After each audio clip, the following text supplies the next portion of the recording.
Joe and Jimmy, Pabstolutely 17 coming up this weekend. Welcome. Welcome. Thank you. Why, thank you. I'm happy to be here.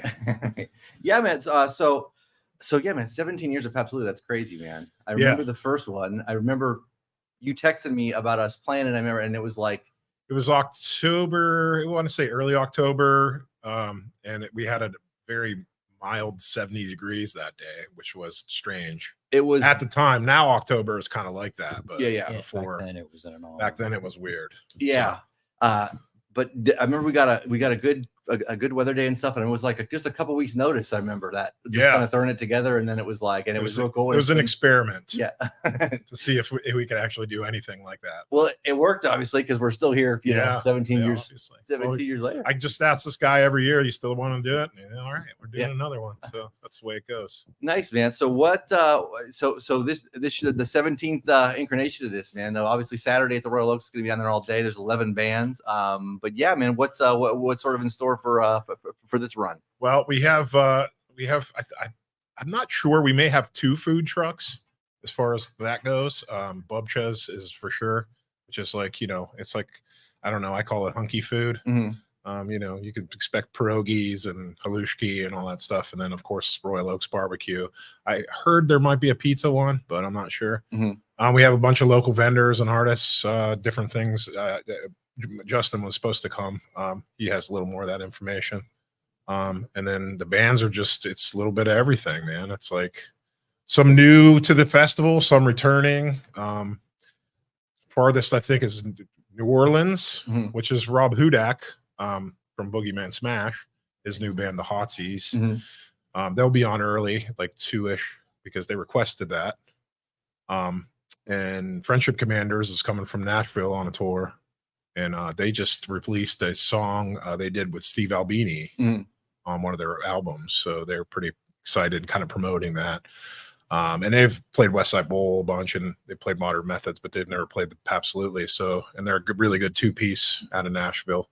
We got a lot of local favorites. Fear of Dancing, which is a combination of friends of mine, which is Sam Goodwill and basically kind of like White Rican, but Justin, and then also Dean of Red Wanting Blue and the record store in West Side Bowl. Right. Is also, he's actually going to be physically playing that day because Alan, their regular drummer, wasn't able to do it. So they used him as like a backup.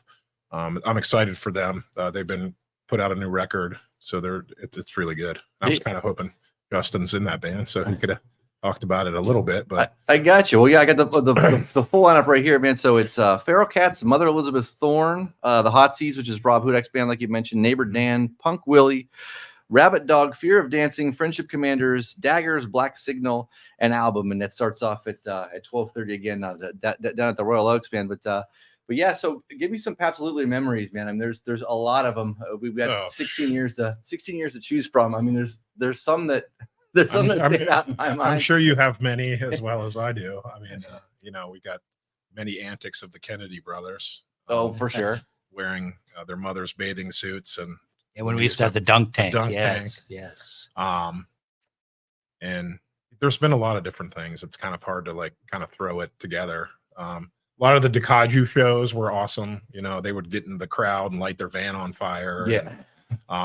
The Whirl and Hurl is always a fun thing that's been going on for many years, thanks to Tony Armini. Mm-hmm. So, that's always fun. Just, I don't know. There's a lot of different, maybe, I don't know what's the format here. Can I talk about ignorant shit? It could be, yeah. There's no, I don't know. It's a lot of drunk meshing together of antics and whatnot. But as you can expect, I mean, it's kind of like, it's obviously a benefit for Golden String, and that's first and foremost what we do it for. And also, the Feral Cats, the band, they're opening, they do every year, and they kind of do a little parade down to the stage, and that's basically what we're doing it for is our friends with disabilities, and it's always an honor to have them play as well as benefit from it. But everything else is just to have fun and kind of format music that I myself stand in front of quite a bit. Most of the bands that are always on it are things that I've seen more than once live at different local venues and national venues. Yeah. Cleveland, Pittsburgh, So I kind of sniped those bands from other places, I guess, if you want to call it that. And it's just like for people to get in front of that as well and see like what I see and what I, unfortunately, it's kind of like my opinion of what I think is good and I think is going to work, but I kind of know the crowd there after a certain amount of time. So it's kind of like that's the selection process. Yeah, Joe, you do a great job at that. Yeah, it's just there's a lot of people that are requesting, and it's a weird mix because our feral cats are a group of folks with disabilities, talented musicians, but then they have families that want their friends and families to play, and Joe's got to do a hard job of keeping us on the straight and narrow as far as rock and roll goes, Youngstown rock and roll. And, he's got his finger on the pulse of that. Not even just Youngstown. He's always all throughout the year suggesting different bands that we should get that are absolutely we've collaborated on many things over the years. We used to both book at the Royal Oaks back in the day. So we kind of, had many of these conversations before of how difficult it is to get the people to come to it. And a lot of times these shows go to other places and it's like, there should be more people here. But when there isn't, it's like, well, I want this band to be on a festival that there are some people in front of it. And it might not be everybody's cup of tea at first, but when they come there, they're like, well, who was that band? What were they? I really like that. Happens, and that's the most honorable thing for me is when people that I normally would think maybe not like it come up and actually comment and then they buy their merch. And then, it's exposing people that are doing what we do. It's like, it's underground music. It's not radio played music. It's hard to get your stuff out there. And I get an opportunity from Jimmy and the Oaks to put together something that I can make that happen for certain people that I know. And a lot of those people are my friends, and have become my friends from seeing them and then conversations. And, and I always promote that, like anybody that's out, just talk to people that are in the band. Like, don't act like some bands think they're rock stars. They don't want to talk to nobody, but most people are kind and friendly too. Youngstown hospitality is what we call it, and they speak of it throughout the land, of like people that have been here multiple times will say, you got to go there. Those people are really nice. They're really into music, but if they don't like you, then they're probably going to tell you. Right. So where did the idea come from? Like how did this all kind of start back then? Because I remember you calling me to be a part of it, the very first one. But how'd the idea get born? It was like me and Mark Calvaruso. You guys were ahead of me. We used to frequent the Nyabingi, and we've seen festivals go on through there. They had huge ones where some of those bands are untouchable right now that were on that, and they were playing in Youngstown. So the ideal was, okay, well, we could benefit, our friends as well as put a show together of like-minded music that we like, and then, just kind of got off from there. And then we just put it together. And the name Pabstolutely obviously comes from Louis Kennedy. Because if you were at the bar before that happened, you asked for, hey, Louis, give me a Paps. He'd say Pabstolutely. And then that was where the name was. We were like, well, what do we call it? We call it Pabstolutely. And that's, thankfully, Paps didn't give us any gripe about it. They actually help us out. Yeah, we're kind of just on their calendar now, which is nice. And you don't know what you're going to get. Like, I think one year, we get a weird check in January with no title on it or whatever. It's just made out to Golden String. And one year we got $200. We were delighted. We were like, Paps gave us money. But then one year it was 500. One year it was 3,000. One it was 2,500. So there's some kind of fund. I don't know how they gauge it. I think it's just whoever's at the checkbook. And over the years, they've sent like reps down that bring like merch and stuff for us to give away. And sometimes they'll bring big stuff like beach cruiser bicycles with Pabst all over it, and they become like raffle items, and we raise a little money from it. And it's pretty funny how this wasn't like a Pabst sanctioned event to start with, and there's like, kind of all right, we're gonna do it, and then there's like, oh, I guess we better get involved. I don't even drink Pabst anymore. I mean, not saying anything to them, but I don't really drink beer that much anymore either. So, but as you're getting older, the Pabst ain't so easy to fire down anymore. Easy, but back in the day, we used to consume many gallons of that at the Royal Oaks, and that was like a main beer there as well. It's the ultimate punk rock beer. From back in the day. So it's just kind of made sense, and it's kind of a grimy kind of like festival. It's like just out in the parking lot. It's out in the dirt, and we just kind of people sit on the grass, people sleep in the grass, and it's kind of like that makes me feel good about that. because it just feels like, to other people, it feels like, man, this is cool. Like it's Mhm. just in like a neighborhood. You know, if you did that in Cleveland or Pittsburgh, anywhere, you would say the same thing if you went. Mhm. You'd be like, wow, this is awesome. What a great neighborhood. I never knew about this, you know? So that's kind of fun to do at the Oaks, you know, and you know, the way you look at it, you're like, how do you do that here? Yeah. Like, I don't know how many people have said that to me. Like, where does that go on? I'm like, no, it's right here, right out here on the street, in the parking lot.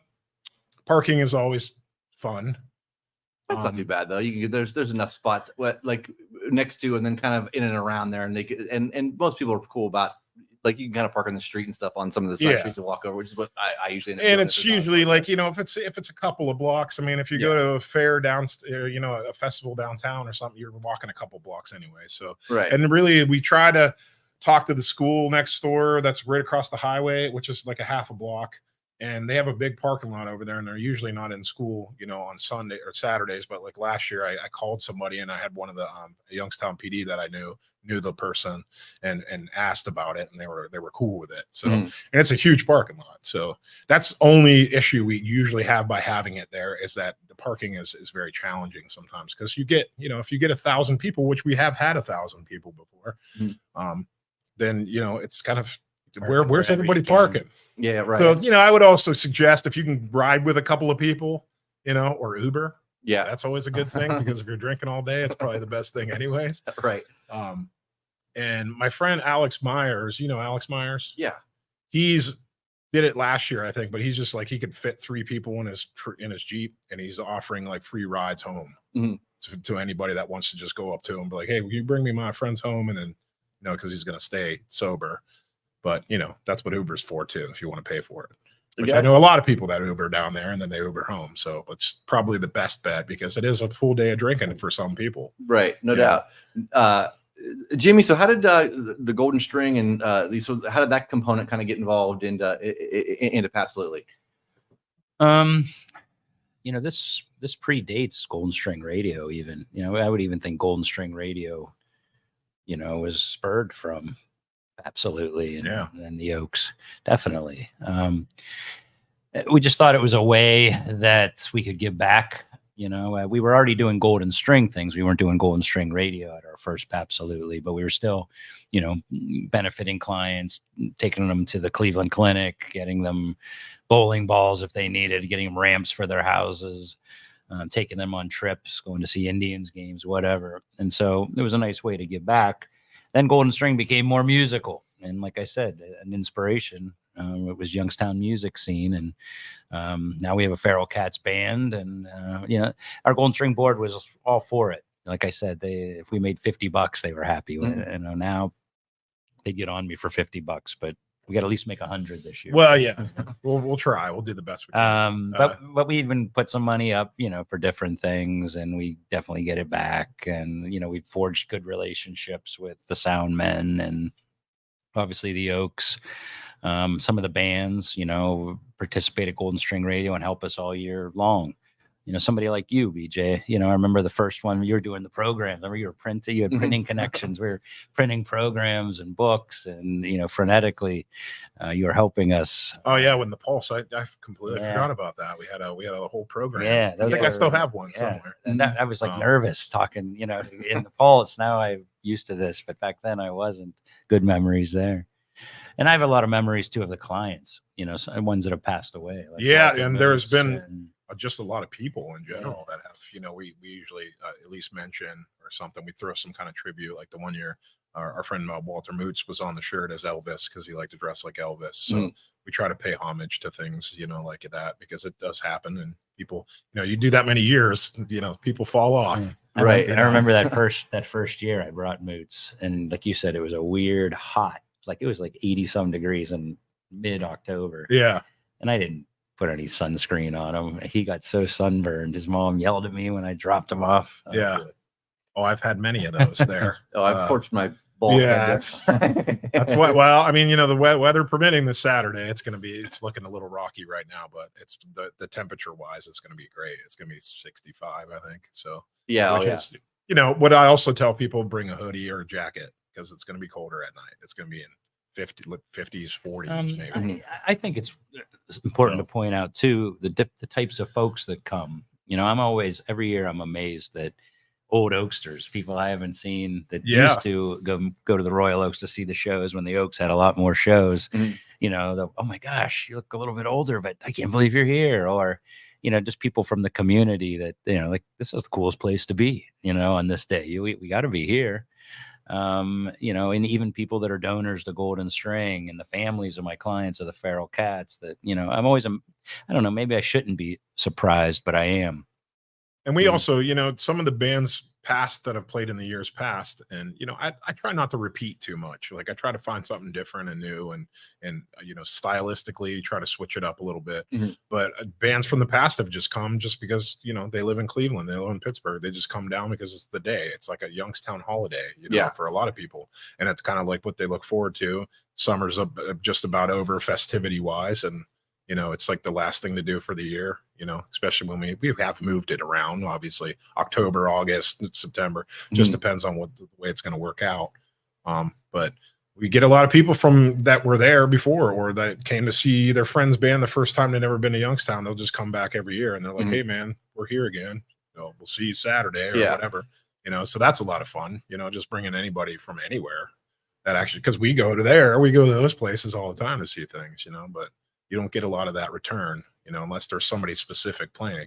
So we do get a lot of different people. And I think that's just from having it so many years. You build a rapport with a lot of people, and it's usually fun. We usually Yeah, for have sure. no problems, Yeah, no, it's I have a couple Pabstolutely memories, both of playing and just being there. I remember the one year Pabst gave a bunch of beer to the Oaks for it too. Well, they also gave a whole bunch of Pabst Light.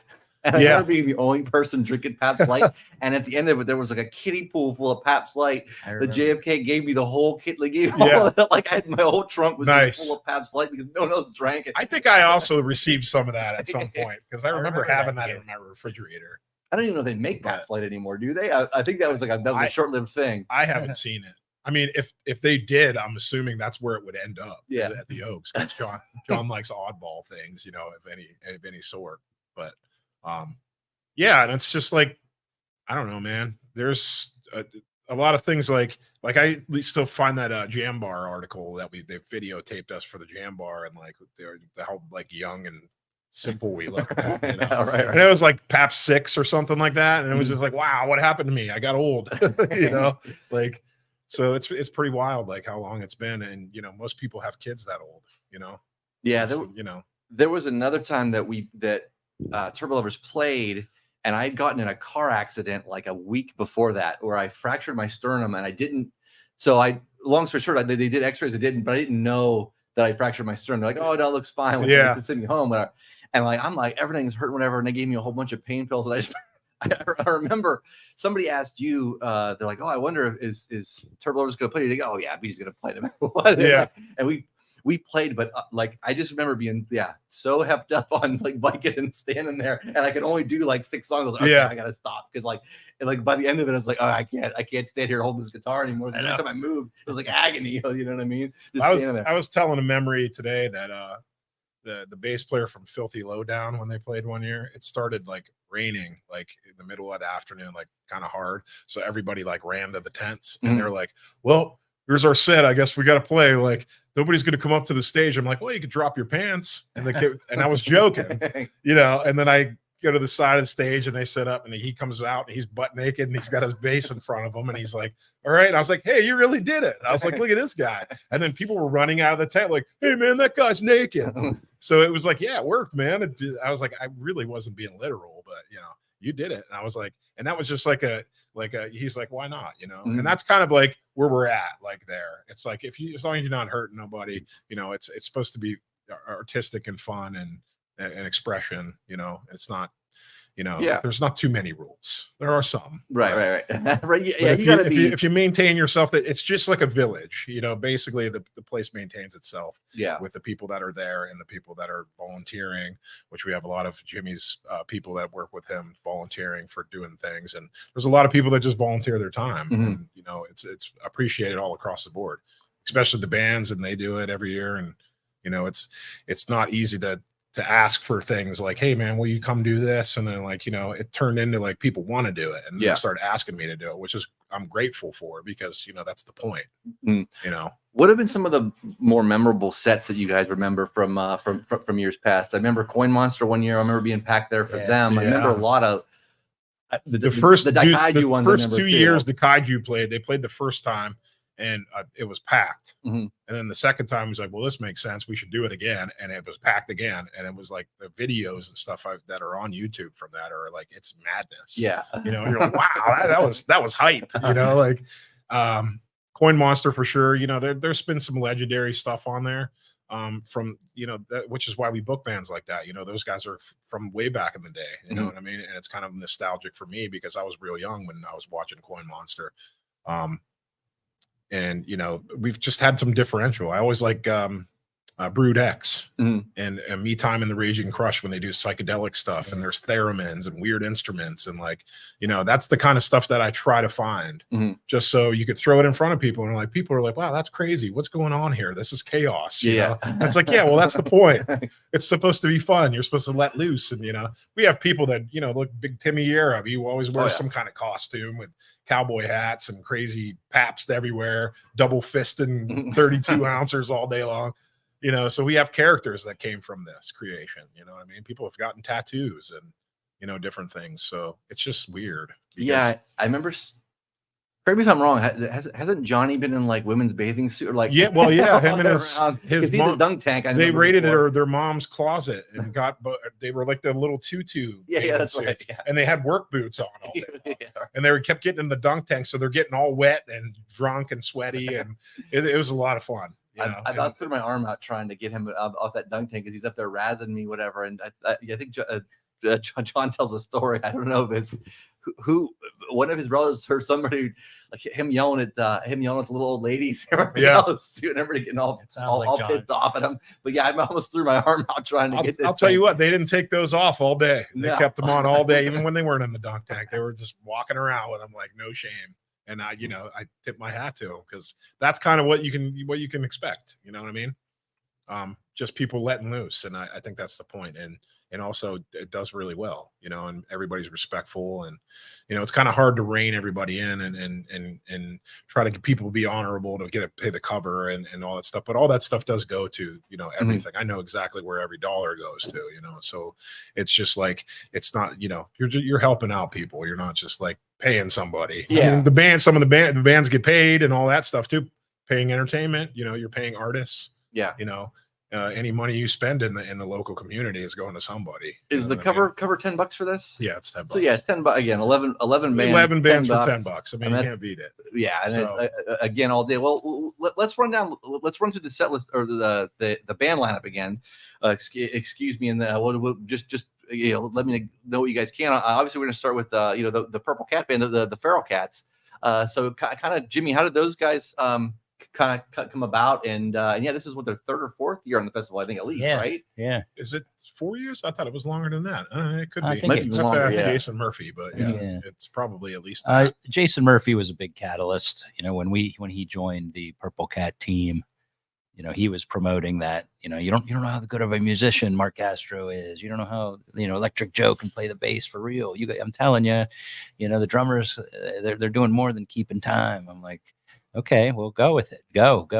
And so really quickly he said, a goal would be someday to do Pabstolutely. I was like, they're in for the next year. Mm-hmm. And of course, he, fine-tuned some things, added some folks. I give him a lot of credit, because not only does he have to help them produce music, but he also helps coordinate transportation and talking to families. And that could be the hardest part. But they bring the early crowd, man. Yeah, they bring the early crowd. I mean, it's busy as soon as we get going. We do kind of a commencement. We commence from Pearl Street, the old Bone String Radio, and they get their instruments and they walk playing music all the way to christen the start of the festival. And we got tents up for them if they get a little too hot, and there's lots to drink, and a lot of their friends come because they want to see everybody. In fact, we have van loads of other Purple Catters and IO people coming. So yeah, it's a lot of fun. They just keep growing and getting better, and more people want to be involved. So, this has just been, a positive thing for them. And it is what it is. It's kind of to see the other side of Jimmy Sutman too. You know, they see me at work, but they can also see me in my robe at Pabstolutely, and you're drinking Pabst, and I buy them T-shirts and beer, and you know, I don't have any kids, so it's kind of like my Disney World for the day. I just buy them stuff. So. I got you. Nice. All right. So Joe, you're gonna have to let me know with I know some of the bands on the bill, and I've seen a lot of the bands on the bill, but what I'm not familiar with is early on Mother Elizabeth Thorne. Who's that? They're very new to me as well, but I did see them twice at West Side Bowl, and I liked them, and they knew a couple people that I knew, and Pittsburgh, we've done a lot of Pittsburgh bands over the years. So yeah. Pittsburgh bands are always a good thing because we're not that far from Pittsburgh, first of all. And second of all, it's just like kind of our neighbors. And, you know, there's a lot of metal and a lot of different things in Pittsburgh that a lot of people don't get to see. You know what I mean? Right. A lot of people don't go to Pittsburgh. A lot of people just go to Cleveland. They don't go to Pittsburgh. So they're just kind of a new, like a stoner metal kind of band. They're pretty awesome band. So, I think everybody's going to enjoy it. So, and like I said, they're very new to everybody here, which is why they're kind of a little earlier in the lineup, just to kind of get your first dig. And gotcha. We'll see what happens, you know, but they're very good. I mean, come early, you know, everything in the daytime, early in the day is really good, you know? Yeah. Well, I mean, after Mother Elizabeth Thorne, that's the Hot Seas, as you mentioned, is Rob Hudak from Boogeyman Smash. That's they're his band that you said from New Orleans. They're all from New Orleans. Rob's from here originally, but he's lived in New Orleans a long time. So, and they're doing a little up this way, and they haven't played one of his bands hasn't played the area in a long time. So. I'm pretty excited about that, and they're very new to me too. I've only checked them out a couple times. You know, I've never seen them live, obviously. So they got you. So after those guys, we have Neighbor Dan. Neighbor Dan has been played a lot at West Side Bowl. I've seen their name a little bit, but yeah, kind of describe them for us. Neighbor Dan's been asked about 3 or 4 years to play Pabstolutely, but there's always somebody's in a wedding. They're musicians, obviously, so some of the people are doing other things and they can't do it. But they're just they're a very eclectic, kind of a crazy stylistic band, and like they're very interesting. So, and they're heavy, but they're not what you would think just heavy. It's kind of like a little mathy, little, you know, it bounces around a little bit. And it's very talented musicians in that band. And I know the bass player pretty well, so Zach, and that he's basically who I talk to, and I've seen them a couple times, and they just get better to me. So every time that they play, they're not that old of a band, but they get really, they've been getting good every time I see them. They're getting better. So I'm pretty excited about them actually being able to do it. Yeah. Nice.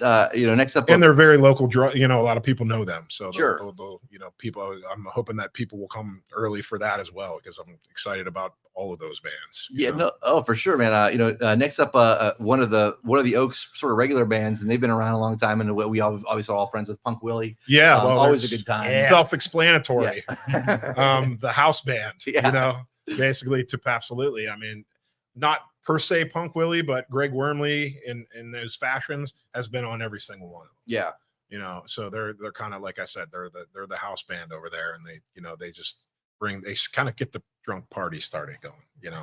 For sure. They play a lot of different weird, like they mix, obviously their name is Punk Willie, so they mix like country or 70s hits and the like punk rock form, and it's just a fun band, you know? 100%. But yeah, Punk Willie, always a good time. Love those guys. Next up, another band that I'm not familiar with yet, Rabbit Dog. Where are those guys out of? They're from Columbus. Okay. And I just discovered them like last year. They opened up for Reverend Horton Heat, and they're very like, it's kind of like outlaw country, maybe. They have a banjo player that kind of looks like he's in a metal band, but he's a banjo player. Wears like sleeveless shirts, got real long hair, and it's just like, so it's not metal country, but it's kind of like a little more Johnny Cash, like roots country, bluegrass, maybe even, but with some rock and roll. I would say it's more like, I don't really know how to explain it. I know it's country. It's like I call it picking and a dinging, but it's, you know, kind of fast and it'll fit really, really well though. And I do have they did just put out a new song and a video that I did post on the Pabstolutely fan page, or the event page, that you could see like a video of them and get a sample. But I think they're on all the formats, you know, Spotify and whatnot. Very good band though. They're great guys too. Gotcha, and they're from Columbus, so they're Ohio band. Nice, which I'm all about. So next up, Fear of Dancing, which, as you mentioned, is Sam Goodwill's new band, and Justin's in that band as well too, correct?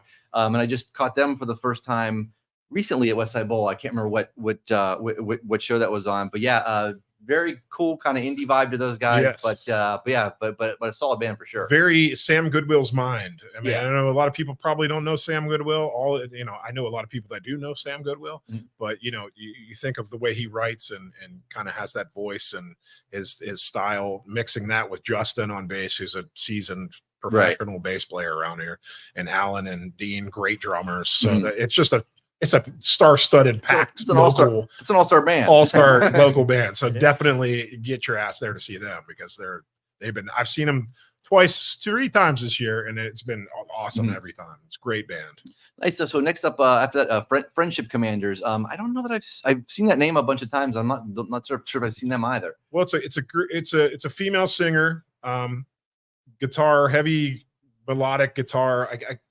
I just watched an interview or something she did, and she mentioned some name of it, like the style, but I can't remember it now, so I'm not even going to try. And the drum, and it's just like, I think they're a couple, and they're just like a guitar, drums, but the drummer is super badass. And it's just self-explanatory. It's very, very loud as a 2-piece. Yeah, but not Nashville like you would think Nashville. Gotcha. Like if Nashville had a metal band, that's what it is. Nice. After that, we have Daggers, who we had Daggers down here earlier this year before they put out their new EP. Yeah, I'm rocking that new shirt, the new Dagger shirt right there. So It'll be available for sale at the Pabstolutely. And Daggers, intense is what I'll describe Daggers as. Very intense, very heavy. I don't know the proper genre name for it. I don't think they know. When I asked them, they didn't really know. Yeah, I mean, you don't want to say death metal, but you also don't want to say speed metal. You don't want to say, like, it's just, there's so many genres out there. I don't know. I know. People say things to me, I'm like, what is that? Like, who made that one up? Because I don't know. They're very it's very intense, heavy, very fast songs, short to the point, driving, like if you're ready to sweat and just like, have the alcohol take over your brain and kick out the jams. A good time of night for those guys. Following Daggers, we have Black Signal. I believe you've had Black Signal on Pabstolutely before. Yes, correct? One other time, and they're just like 2 guys they're from Cincinnati, and when they first came to Pabst, they were smiling the whole times that they were there, just to be at the Oaks and seeing what was going on. They kept coming up to me like, man, this is awesome. Like, I can't believe this is going on here. Like, and I'm like, well, I'm sure you have things like this in Cincinnati, but very industrial. Like, I could say that they're fans of like Ministry and stuff like that. It doesn't sound like that, but it's very digital, and they wear like these crazy like light up masks, and they have this alien robot voice. Just the visual show is something. It's like Martians attacking, and like they're gonna eat the flesh of the humans and do all the things, and it's just like a very nostalgic keyboard, 2 guitars. It's just very, and I tried to put them on later because it's like a nighttime show. Because they bring their own lights and they do these visuals, and it's one of the bands that Louis Kennedy likes, which I was very happy about. He's like, Stilson, where'd you get that? He's like, I like that. And I was like, well, there you go. I found one. One or two. Say that about the Feral Cats. Yeah, one or two over the years. I found that because Louis, he has eclectic. He likes what he likes. Louis is hard to please, man. If you could get somebody that sounded like Jethro Tull, he'd be in heaven. Or yes, like I know JFK is a huge fan of Daggers. Like he's like, you can play my bar anytime. I remember the first time they played there, they're like, well, John likes us. It's like, well, you got one of the brothers. I was like, Louis, he's never gonna like you guys, but but it's all good because that, like I said before, it's not, you can't please everybody, but everybody can find, even the owners, can find something that they're like, oh, I kind of like that. And I'm not saying that that's the only band Louis ever gotten into, because I know there was a few that he's got. I kind of have my finger on his, what he kind of likes sometimes, but then there's other times he's like, I don't like that. And I'm like, all right, well, I won't force it upon you. Right. But that makes me happy to make those guys have fun too, because they're hosting it. So, and everything that Jimmy likes too, if Jimmy discovers something and gets into it. Well, I like the visual show as well as I like the music. So, those kind of bands. Yeah. People being naked, dressed as Martians. Yeah, things like that. The kaiju is a shtick. It's just a thing. That's what it's kind of about. It's like it's not boring at all. There's no bands that are boring. Even Punk Willie, never boring. Always No, fun. there's the energy levels high. I don't know if I could Yeah. book a boring band. Like, oh man, this is Yeah, no. because people would be like, guess where it would come right there all day. It'd be like, oh, what's that? What's up with these guys? Yeah. And then But- then running it out, album who I think most people should know who album is Yeah, from around sure. here. I always describe them to people as Black Sabbath meets Manowar meets Megadeth. That's sort of all that Yeah. together. Yeah. Real fun. Just again a been great around band been around a long time, Yeah. and they have a great following, and they're still pumping out music and putting records out, and they come only one speed as well. Yeah. The one year they kicked around a bunch of beach balls, and like they were like, we're having a beach party, and it's like not the kind of music that would be like a beach party, right. but it's definitely I like to call it like party. It's party metal. You know what I mean? Because It really even is, though yeah. it's very serious, like musically, it's like the content is always those guys are goofy. You know what I mean? They like to have fun. They like to sing songs about snacks. And You're right. things like that. So it's like it's always a lot of fun, and they're always fun. You know what I mean? So Yeah, it's a good band, a good band to close things out and stuff too. But yeah, once again for everybody out there, Pabstolutely 17 is this Saturday at the Royal Oak. Starts at 12:30. It's $10 for 11 bands. There'll be vendors there. There'll be food outside there and everything else too. It's going on all day. But yeah, it's an absolute party. If you haven't been there, if you have been there, yeah, please come back again. yeah. But yeah, man. Anything else kind of sort of crystal ball? Do you think Pabstolutely? You think we're gonna get to 20 years? I don't know. I mean, I'm sure we could. I mean, I'm assuming we're all going to be alive to that point Right. in a couple of years. I don't know. Yeah, let's I would not say that think too much, but the main issue with that is the Oaks, right? The Oaks is always tenuous, up and down. yeah, But that's our home and our roots, and John and Louie are our veins, right? yeah, and that's but kind I of where we have it. Yeah, so we that we reason. want it to continue, but yes, it will go on. I mean, Yeah. it will. I don't see any reason. Even I if mean, the Oaks it's- didn't it- want us, we'd find a home. It's getting easier to do because it's known, so it's getting easier to like find stuff to put on it and things like that, because people are just used to this time of year, and in that sense of everything. But like I said, it seems like this parking around there is just getting smaller and smaller every time I go by, and it's like it's no fault of anybody, but just there's some development going on in the area, and people are buying up some grass that we used to be able to park in, and things like that. So it's kind of like that's at a standstill, but we just try to make it work, and we try to do everything that we can to make sure that we're not bothering people, and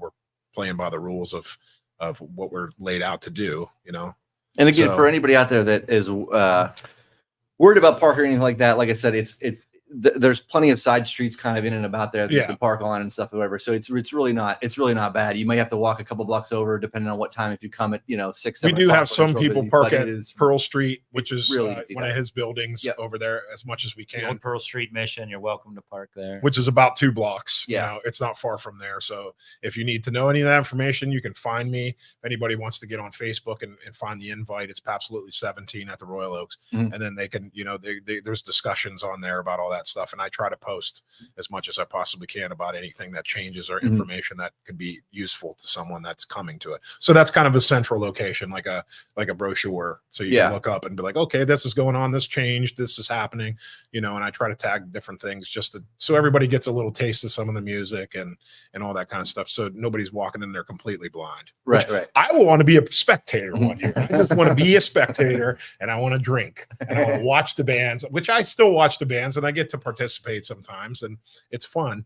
But it's just like I've never been a spectator because I've always kind of been involved in it. So remember when we had to do it on TV on Channel 20? yeah. Oh, that I was a spectator. Yeah, that was When we did COVID, we COVID. streamed live from West Side Bowl. at midnight, and Channel 27 put us on at midnight, and oh my gosh, everybody was so, they saw the clients first off, Walter Moots, and then Daggers hit. Yeah, 27 had no idea. They thought it was all going to be like feral cats playing. It was heavy and dark, and it's Jimmy Sutman, so they didn't want to offend me. They still want me to try to advertise and such, but I could tell they were like, out. They're no more. That'll give you an inkling of what we're capable of doing and keeping it alive. Yeah. Is that we were like, we're doing it. We're Yeah, putting it on TV, even if it's at midnight. We're doing it. And that was fun. Think of CBS Channel 27 programming. That had to be the darkest programming they've ever had. Well, you know ever. what was cool is some of the out of town bands that were booked on it like streamed from their living room, or they set something up, and we did it that way too. It wasn't all just at West Side Bowl; it was whoever could make it there.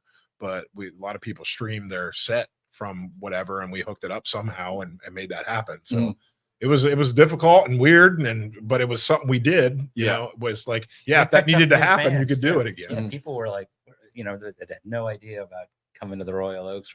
Were in their living rooms watching this. And what the heck was that? Oh, and they're open again tomorrow. For the first time in weeks, because they had a movie filming there. So I just saw the post on the page. Right. Yeah. Said they'll be open for business tomorrow, which is the wing night. So there'll be a couple days to get things ready, and then we'll be there Saturday. And I'd say if you get there at noon, you're making it right before Feral Cats. If you're coming early, I'd probably make it noon, just to get yourself positioned and get yourself a drink or whatever you're going to do. Find a seat. And for anybody that comes early for that, I would say just get there at noon. Yeah. Then you can see they kind of do like a little showcase parade walk down from Pearl Street. So that's always fun. And it kind of kicks off the day. There's basket raffles and stuff there. There's tons of it. I mean, stuff like I said, so, there's that stuff will just kind of be there when you get there. So you'll kind of figure it out. Like we don't really throw it out there because we get a lot of late installations and stuff. And there's still, I believe we're still accepting baskets for raffle donations from, do you have the address? What's Isle's address? 32 Fifth Avenue. So 32 right across Fifth from the WRTA. So either Justin Arroyo or Dave Woodard, you can drop off any kind of raffle baskets if you want to drop them off before the day, or you can bring them the day of. We'd kind of like to have them before, but if you can't make it till Saturday and you want to bring something, just bring it in the morning and we'll find a place for it, Gotcha. Nice. So, and we always appreciate everybody's helps. donations and all of that is amazing. We get more and more every year. And I'm like, where does all this stuff come from? But it's just people in the community reaching out. Plus they're coming there. They're also spending money. They're also, so a lot of people give a lot and it's greatly appreciated. Yeah, nice. Well, Joe, Jimmy, thank you guys so much for coming down. Thank you, man. Bless you, brother. You're a big part of this. You've been here since the beginning. You've been through a lot of it. For sure. Comfortable. Your contributions are not noticed. Oh no, I appreciate that. No, because you guys have been killing it with it. So it's gonna be a blast on Saturday, man. I can't wait. For sure. Awesome, I can't wait. Thank you guys so much. We'll see everybody there. Yeah. Right.